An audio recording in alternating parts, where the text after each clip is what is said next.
Sir Alex Ferguson, Pep Guardiola, Jose Mourinho, Arsene Wenger, Rafa Benitez, Luis Enrique, Jurgen Klopp, Antonio Conte. ഞാനിപ്പോൾ പറഞ്ഞ എല്ലാ മാനേജേഴ്സിനും ഒരു കാര്യം common ആയിട്ടുണ്ട്.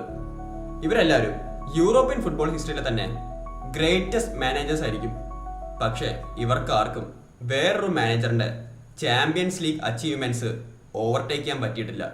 ഞാൻ ഈ പറഞ്ഞ ലിസ്റ്റിൽ പെപ് ഗാർഡിയോളയ്ക്ക് മാത്രമാണ് ഈ മാനേജറിന്റെ അതേ സെയിം ചാമ്പ്യൻസ് ലീഗ്സ് ഉള്ളത്. ആൻഡ് ഗാർഡിയോള ചാമ്പ്യൻസ് ലീഗിൽ 15 വർഷം കൊണ്ട് നേടിയ സക്സസ് ആണ് ഈ മാനേജർ വെറും 3 സീസൺ കൊണ്ട് അച്ചീവ് ചെയ്തത്. ആ മാനേജറാണ് Real Madrid legend Zinedine Zidane. പക്ഷെ ഇതൊക്കെ കഴിഞ്ഞിട്ടും ഫുട്ബോൾ വർഷങ്ങളായിട്ട് കണ്ടുകൊണ്ടിരിക്കുന്നവരോട് സിഡാന്റെ ഈ അച്ചീവ്മെന്റ്സിന്റെ സീക്രട്ട് എന്താണെന്ന് ചോദിച്ചാൽ അവര് ഫുൾ കോൺഫിഡൻസോടെ പറയുന്ന ആൻസറാണ് ലക്ക്. ആൻഡ് എനിക്കാണെങ്കിൽ ഇത് കേട്ട് കേട്ട് മടുത്തു. ഞാൻ ഈ വീഡിയോയിൽ പ്രൂവ് ചെയ്യും സിഡാന്റെ റയൽ മാഡ്രിഡ് ഒരു ഫ്ലൂക്ക് ആയിരുന്നില്ലെന്ന്. ഓൾസോ ഈ ടീമിന്റെ അച്ചീവ്മെന്റ്സ് ആണ് ചാമ്പ്യൻസ് ലീഗ് ഹിസ്റ്ററിയിലെ ഏറ്റവും ഗ്രേറ്റസ്റ്റ് അച്ചീവ്മെന്റ്.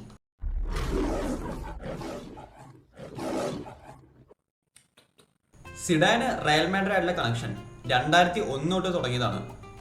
സിനദിൻ സിഡാൻ അഥവാ സീസു റയൽ മാഡ്രിഡ് എന്ന ക്ലബിനും അതിന്റെ ഫാൻസിനും ഒരു ലെജൻഡാണ്. 2006 ഫുട്ബോളിൽ നിന്ന് റിട്ടയർ ചെയ്ത സിഡാൻ 2010 ആയപ്പോൾ റയൽ മാഡ്രിഡിലേക്ക് തിരിച്ചെത്തും. ആൻഡ് ഇത്തവണ പെരേസിന്റെയും ജോസെ മൊറീനിയോന്റെയും ഫുട്ബോളിംഗ് അഡ്വൈസർ ആയിട്ട്. 2011 ആയപ്പോൾ ഫുട്ബോളിംഗ് അഡ്വൈസർ റോളിൽ നിന്ന് സിഡാൻ റയൽ മാഡ്രിഡിന്റെ സ്പോർട്ടിംഗ് ഡയറക്ടർ ആവും. ആൻഡ് ഇത് കഴിഞ്ഞ് റയൽ മാഡ്രിഡിന്റെ അസിസ്റ്റന്റ് കോച്ചും. 2014 റയല് 10 വർഷം കഴിഞ്ഞ് കാർലോ ആഞ്ചലോട്ടിന്റെ അടിയിൽ ചാമ്പ്യൻസ് ലീഗ് ജയിച്ചപ്പോൾ സിഡാൻ ആയിരുന്നു ആഞ്ചലോട്ടിയുടെ അസിസ്റ്റന്റ്. 2014 വേൾഡ് കപ്പിലെ ബ്രേക്ക് ഔട്ട് പ്ലെയറായ ഹാമേസ് റോഡ്രിഗസിനെ റയൽ സൈൻ ചെയ്തു. ഹാമേസിനാണെങ്കിലോ എല്ലാവരും എക്സ്പെക്ട് ചെയ്ത ഒരു ലെവൽ ഓഫ് പെർഫോമൻസ് പ്രൊഡ്യൂസ് ചെയ്യാൻ പറ്റിയില്ല. ഇതേസമയം റയലിന്റെ ഏറ്റവും ഗ്രേറ്റസ്റ്റ് റൈവൽസായ ബാർസ ലിവർപൂളിൽ നിന്ന് ലൂയിസ് സുവാരസിനെ സൈൻ ചെയ്ത് യൂറോപ്യൻ ഫുട്ബോളിലെ ഏറ്റവും ബെസ്റ്റ് ഫ്രണ്ട് ത്രീ ഫോം ചെയ്യും. Messi, Suarez, Neymar, the MSN. ഈ സീസൺ റൊണാൾഡോന്റെ കരിയറിലെ ഏറ്റവും ഹയസ്റ്റ് സ്കോറിംഗ് സീസൺ ആയിരുന്നെങ്കിലും റയൽ ലാലിഗയിൽ സെക്കൻഡ് ആവും. ചാമ്പ്യൻസ് ലീഗ് സെമി ഫൈനലിൽ യുവന്റസ് ആയിട്ട് തോക്കുകയും ചെയ്യും. ചുരുക്കി പറഞ്ഞാൽ റയൽ ആ സീസൺ ഒരു ട്രോഫിയും ജയിച്ചില്ല. ആൻഡ് ബാർസ ആണെങ്കിലോ ആ സീസൺ ട്രെബിൾ കംപ്ലീറ്റ് ചെയ്യും. ആൻഡ് ഇതോടെ ആഞ്ചലോട്ടിനെ റയൽ സാക്കും ചെയ്യും. ആഞ്ചലോട്ടിനെ റീപ്ലേസ് ചെയ്യണത് റാഫ ബെനീറ്റസ് ആയിരുന്നു. ചാമ്പ്യൻസ് ലീഗിന്റെ ഗ്രൂപ്പ് സ്റ്റേജ് റയൽ ഈസി ആയിട്ട് ക്വാളിഫൈ ചെയ്തെങ്കിലും ലാലിഗയിൽ ജാനുവരി ആയപ്പോൾ റയലും ബാർസയും തമ്മിൽ ഒരു 12 പോയിന്റ് ഗ്യാപ്പ് ആയിരിക്കും. ഇതിൻ്റെ ഒപ്പം എൽ ക്ലാസിക്കോയിലെ 4-0 ഡിഫീറ്റും. ആൻഡ് ഫൈനലി റാഫ ബെനീറ്റസിനെയും റയൽ സാക്ക് ചെയ്യും. റാഫ ബെനീറ്റസിനെ റീപ്ലേസ് ചെയ്യണത് ആ സമയം റയലിന്റെ അസിസ്റ്റന്റ് കോച്ചായ സിഡാൻ ആയിരുന്നു. സിഡാനെ അപ്പോയിന്റ് ചെയ്ത സമയത്ത് എല്ലാവരും പറഞ്ഞത് പെരേസ് കാണിക്കുന്നത് ഒരു മണ്ടത്തരമാണെന്നാണ്.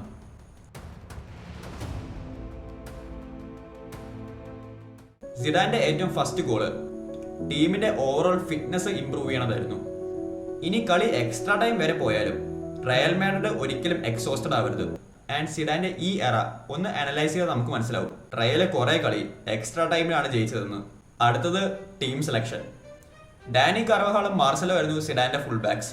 ആൻഡ് ഇവർ രണ്ട് നല്ലോണം ഫോർവേഡ് റൺസ് നടത്തണം എന്നായിരുന്നു സിഡാന്റെ ഇൻസ്ട്രക്ഷൻസ്. ആൻഡ് മാർസലോ ആണെങ്കിൽ മിക്ക കളിയിലും ലെഫ്റ്റ് ബാക്ക് ആയിരുന്നില്ല, ഓൾമോസ്റ്റ് ഒരു ലെഫ്റ്റ് വിങ്ങർ പോലെയാണ് കളിച്ചുകൊണ്ടിരുന്നത്. സെൻട്രൽ ഡിഫൻഡേഴ്സ് ആയിട്ട് റാമോസും പെപ്പയും. ആൻഡ് ഇവരാരെങ്കിലും ഇഞ്ചേർഡ് ആയാൽ കവർ ചെയ്യാൻ വരാനും. ഇതിന്റെ ഒപ്പം യൂറോപ്യൻ ഫുട്ബോളിൽ ഈ സമയത്തെ ഏറ്റവും underrated goalkeeper Keylor Navas. മിഡ്ഫീൽഡിൽ സ്ക്വാഡ് പ്ലെയറായ കസിമീറോനെ സിഡാൻ ഒരു മെയിൻ സ്റ്റാർട്ടർ ആക്കും. മോഡ്രിച്ച് ആണെങ്കിൽ ഈ ടീമിൽ ഒരു ബോക്സ് ടു ബോക്സ് മിഡ്ഫീൽഡർ ആയിരുന്നു. ആൻഡ് ടോണി ക്രൂസ് ആണെങ്കിലോ കളിയുടെ ടെമ്പോ കൺട്രോൾ ചെയ്യാൻ ഒരു deep line play മേക്കറും. അറ്റാക്കിൽ BBC. Bale ഒരു ട്രഡീഷണൽ വിങ്ങറിനെ പോലെയായിരുന്നു. ബെൻസിമ ആണെങ്കിലോ പലപ്പോഴും മിഡ്ഫീൽഡിലേക്ക് ഡ്രോപ്പ് ചെയ്ത് റൊണാൾഡോനെ പെനാൽറ്റി ബോക്സിൽ എത്താനുള്ള സ്പേസ് ക്രിയേറ്റ് ചെയ്യും. ചാമ്പ്യൻസ് ലീഗിന്റെ ക്വാർട്ടർ ഫൈനലിൽ റയൽ ഫേസ് ചെയ്യണത് വൂൾസ്ബർഗിനെയാണ്.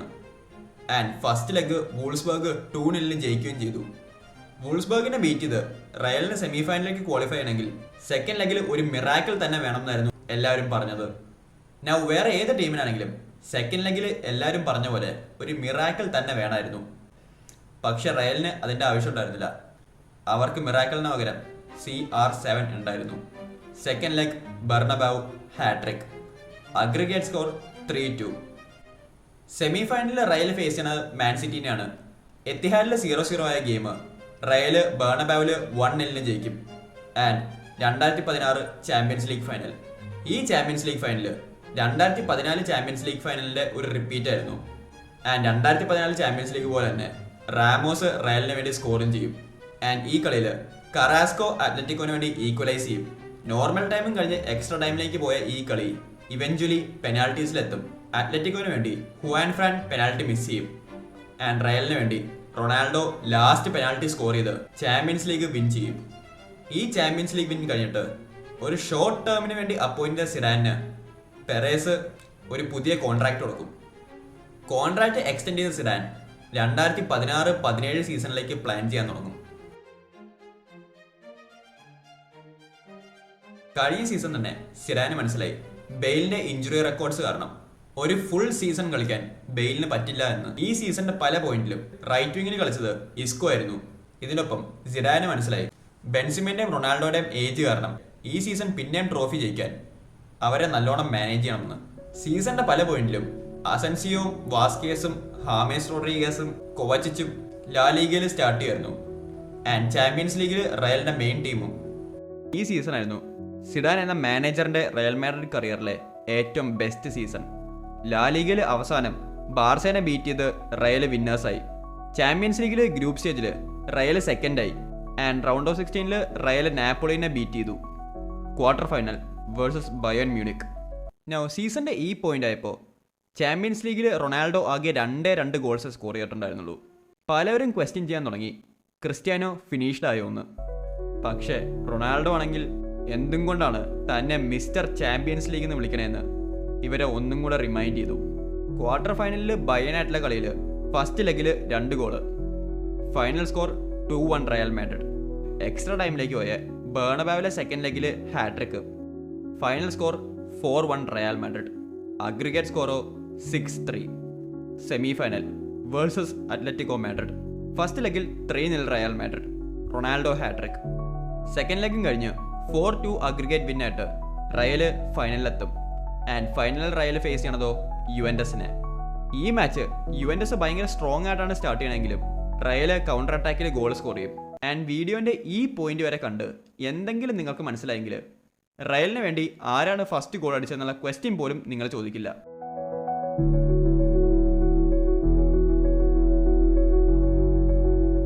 മൻസൂക്കിച്ചാണെങ്കിൽ യുവൻറ്റസിനെ ഈക്വലൈസ് ചെയ്യും. ആൻഡ് ഹാഫ് ടൈമിൽ സിഡാൻ തൻ്റെ ടാറ്റിക്സ് മാറ്റും. യുവൻറ്റസിന്റെ ഫുൾ കളി മിഡിലിൽ കൂടെയാണെന്ന് മനസ്സിലായ സിഡാൻ ഇസ്കോനെ സെൻട്രലാക്കും. ആൻഡ് റൊണാൾഡോനെയും ബെൻസിമേനെയും 2 സ്ട്രൈക്കേഴ്സ് ആയിട്ട് കളിപ്പിക്കും. ഈ ചേഞ്ചോടെ യുവൻറ്റസിന് ഡോമിനൻസ് നിൽക്കും. And final score 4-1 Real Madrid. ഈ ഫൈനലിലും 2 ഗോൾസ് സ്കോർ ചെയ്ത് മാൻ ഓഫ് ദി മാച്ച് ആയത് CR7. 2016 തൻ്റെ അച്ചീവ്മെന്റ്സ് വെറും ഫ്ലൂക്കാന്ന് പറഞ്ഞ ആൾക്കാരോട് 2017 ചാമ്പ്യൻസ് ലീഗ് അടിച്ച് സിഡാൻ റിപ്ലൈ ചെയ്യും. പക്ഷേ സിഡാൻ്റെ മാഡ്രിഡ് ഇവിടം കൊണ്ട് നിർത്തില്ല. അവർ പിന്നെയും ഹിസ്റ്ററി ഉണ്ടാക്കും. 2016 2017 കമ്പയർ ചെയ്ത് നോക്കുമ്പോൾ 2018 റയലിൻ്റെ പെർഫോമൻസിനും ഒരു ഡ്രോപ്പ് ഉണ്ടായിരുന്നു. സീസൺ കഴിഞ്ഞപ്പോൾ ബാർസയും റയലുമായിട്ട് 23 പോയിൻ്റ് ഗ്യാപ്പായിരുന്നു ഉണ്ടായിരുന്നത്. ചാമ്പ്യൻസ് ലീഗിൽ റയൽ ഫേസ് ചെയ്തോ റൗണ്ട് ഓഫ് 16 ഫ്രഞ്ച് ചാമ്പ്യൻസായ PSG. ഫസ്റ്റ് ലെഗിൽ PSG ലീഡ് എടുത്തു. പക്ഷേ റൊണാൾഡോ റയൽ മാഡ്രിഡിന് വേണ്ടി തിരിച്ചടിക്കും. കളിയുടെ ഏറ്റവും എൻഡിൽ മാർസലോൻ്റെ ഗോളും കൂടെ ആകുമ്പോൾ റയൽ ഫസ്റ്റ് ലെഗ് 3-1 ജയിക്കും. പാർക്ക് ഡെ ഫ്രാൻസിൽ കളിച്ച സെക്കൻഡ് ലെഗിലും റൊണാൾഡോ തന്നെയായിരിക്കും റയലിൻ്റെ ഡിഫറൻസ് മേക്കർ. ഇനി ക്വാർട്ടർ ഫൈനൽ ഇറ്റാലിയൻ ചാമ്പ്യൻസും കഴിഞ്ഞ സീസണിലെ ചാമ്പ്യൻസ് ലീഗിലെ റണ്ണേഴ്സ് അപ്പ് ആയ യുവൻറ്റസ്. ഫസ്റ്റ് ലെഗിൽ റയൽ ലീഡ് എടുക്കും. Goal scorer again Cristiano Ronaldo. പക്ഷേ ഈ കളിയെക്കുറിച്ച് പറയുമ്പോൾ എല്ലാവരും ചിന്തിക്കുന്നത് റൊണാൾഡോയുടെ സെക്കൻഡ് ഗോളായിരിക്കും. ഈ ഗോൾ കണ്ട യുവൻറ്റസ് ഫാൻസിന് പോലും റൊണാൾഡോന് ഒരു സ്റ്റാൻഡിംഗ് ഒവേഷൻ കൊടുക്കാണ്ട് വേറെ നിവർത്തി ഉണ്ടായിരുന്നില്ല. First leg score 3-0 Real Madrid. ഈ ക്വാർട്ടർ ഫൈനലിൽ ഫസ്റ്റ് ലെഗ് തന്നെ കഴിഞ്ഞു എന്നാണ് എല്ലാവരും പറഞ്ഞത്. പക്ഷെ ബെർണബാവിലെ സെക്കൻഡ് ലെഗിൽ യുവൻറ്റസ് കംബാക്ക് ചെയ്യും. കളിയുടെ 60th മിനിറ്റിൽ മറ്റൂടി സ്കോർ ചെയ്ത് അഗ്രിഗേറ്റ് സ്കോർ 3-3 ആക്കും. പക്ഷെ കളിയുടെ ഏറ്റവും എൻഡിൽ റയൽ മാഡ്രിഡിന് ഒരു പെനാൽറ്റി കിട്ടും ആൻഡ് റൊണാൾഡോ ആ പെനാൽറ്റി കൺവേർട്ട് ചെയ്ത് സ്കോർ 3-1 ആക്കും. Aggregate score 4-3. റയലിൻ്റെ semi final opponents Bayern Munich. Kimmich first ബയേണിന് ലീഡ് കൊടുക്കെങ്കിലും റയലിന് വേണ്ടി അസൻസിയോവും മാർസലോവും സ്കോർ ചെയ്യും ആൻഡ് ഫസ്റ്റ് ലെഗ് റയൽ 2-1 ജയിക്കും. സെക്കൻഡ് ലെഗിൽ മാനുവൽ നോയർ ഇഞ്ചോർഡ് ആയതുകൊണ്ട് ഗോളിയായിട്ട് നിന്ന ഉൾറൈക്ക് എന്താ ഉദ്ദേശിച്ചതെന്ന് എനിക്ക് ഇത്ര നാളായിട്ട് മനസ്സിലായിട്ടില്ല. എനിവേസ് ഈ മിസ്റ്റേക്കിൽ നിന്ന് ബെൻസിമ സ്കോർ ചെയ്യും. അങ്ങനെ സിഡാൻ്റെ ഇടയിൽ മൂന്നാമത്തെ പ്രാവശ്യം റയൽ പിന്നെയും ചാമ്പ്യൻസ് ലീഗ് ഫൈനലിലെത്തും. അങ്ങനെ ചാമ്പ്യൻസ് ലീഗ് ഫൈനൽ. വയനാട്ടിലെ സെമി ഫൈനലിൽ ഉൾറൈക്കാണ് മിസ്റ്റേക്ക് ഉണ്ടാക്കിയെങ്കിൽ ഈ ഫൈനലിൽ കാരിയസ് ആയിരിക്കും മിസ്റ്റേക്ക് ഉണ്ടാക്കുന്നത്. കാരിയസിൻ്റെ ഫസ്റ്റ് മിസ്റ്റേക്കിൽ നിന്ന് ബെൻസിമ സ്കോർ ചെയ്യും. സാഡിയോ മാനെ ഈക്വലൈസ് ചെയ്യും. First half 1-1. സെക്കൻഡ് ഹാഫ് ആയപ്പോൾ സിഡാൻ തൻ്റെ ബെഞ്ചിൽ നിന്ന് ബെയിലിനെ കളിയിലേക്ക് ഇൻട്രൊഡ്യൂസ് ചെയ്യും. ചാമ്പ്യൻസ് ലീഗ് ഫൈനലിലെ ഏറ്റവും ഗ്രേറ്റസ്റ്റ് ഗോൾ ഏതാണെന്ന് ചോദിച്ചാൽ പലവരുടെ ആൻസർ സിഡാന്റെ 2002 ഗോളായിരിക്കും. പക്ഷെ ബെയില് ഈ കളിയിൽ തൻ്റെ മാനേജറിന്റെ ആ അച്ചീവ്മെന്റ് ബ്രേക്ക് ചെയ്യും. ബോക്സിലേക്ക് വന്ന ഒരു ക്രോസിൽ ഞാൻ കണ്ടതിൽ വെച്ച് ഏറ്റവും ഗ്രേറ്റസ്റ്റ് ഓവർഹെഡ് ഗോളാണ് ബെയില് സ്കോർ ചെയ്യണത്. ആൻഡ് ഇത് കഴിഞ്ഞ് ബെയില് ഒരു ഗോളും കൂടെ സ്കോർ ചെയ്യും. എഗെയിൻ ഒരു carriers mistake. Final score 3-1 Real Madrid. ഈ ചാമ്പ്യൻസ് ലീഗ് വിന്ന് റയലിന്റെ പ്ലെയേഴ്സും റയലിന്റെ ഫാൻസും സെലിബ്രേറ്റ് ചെയ്യുന്നതിനിടയിൽ റൊണാൾഡോ ഒരു ഇന്റർവ്യൂ കൊടുക്കും. ഈ ഇന്റർവ്യൂവിൽ റൊണാൾഡോ റയൽ മാഡ്രിഡ് എക്സിറ്റിനെ കുറിച്ചായിരിക്കും സംസാരിക്കുന്നത്. ആ സമ്മറിൽ റൊണാൾഡോ 9 വർഷം കഴിഞ്ഞിട്ട് റയൽ മാഡ്രിഡ് ലീവ് ചെയ്ത് യുവന്റസ് ജോയിൻ ചെയ്യും. ഇതിൻ്റെ ഒപ്പം റയൽ മാഡ്രിഡ് ഫാൻസിന് ഇതിനേക്കാൾ ഷോക്കിംഗ് ആയിട്ടുള്ള ന്യൂസ് കിട്ടും. 3 കൺസിക്യൂട്ടീവ് ചാമ്പ്യൻസ് ലീഗ് ജയിച്ചു കഴിഞ്ഞിട്ട് സിഡാൻ തൻ്റെ മാനേജർ പോസ്റ്റിൽ നിന്ന് റിസൈൻ ചെയ്യുമെന്ന്. എന്താണ് കറക്റ്റ് കാരണമെന്ന് സിഡാൻ വ്യക്തമാക്കിയില്ല. സിഡാൻ വന്നു, ജയിച്ചു, റിസൈനും ചെയ്തു. ഏതാണ്ട് ഒരു 10 മാസം കഴിയുമ്പോൾ സിഡാൻ ഒന്നുകൂടെ റയൽ മാഡ്രിഡിലേക്ക് റിട്ടേൺ ചെയ്യും ആൻഡ് പിന്നെയും ഒരു പുതിയ ടീമിനെ ഉണ്ടാക്കി ലാ ലീഗ ജയിക്കും. പക്ഷേ സിഡാന്റെ ഈ ആദ്യത്തെ 3 വർഷത്തെ അച്ചീവ്മെന്റ്സ് ഞാൻ നേരത്തെ പറഞ്ഞ പോലെ തന്നെ ചാമ്പ്യൻസ് ലീഗ് ഹിസ്റ്ററിയിലെ തന്നെ ഏറ്റവും ഗ്രേറ്റസ്റ്റ് അച്ചീവ്മെന്റ് ആയിരിക്കും.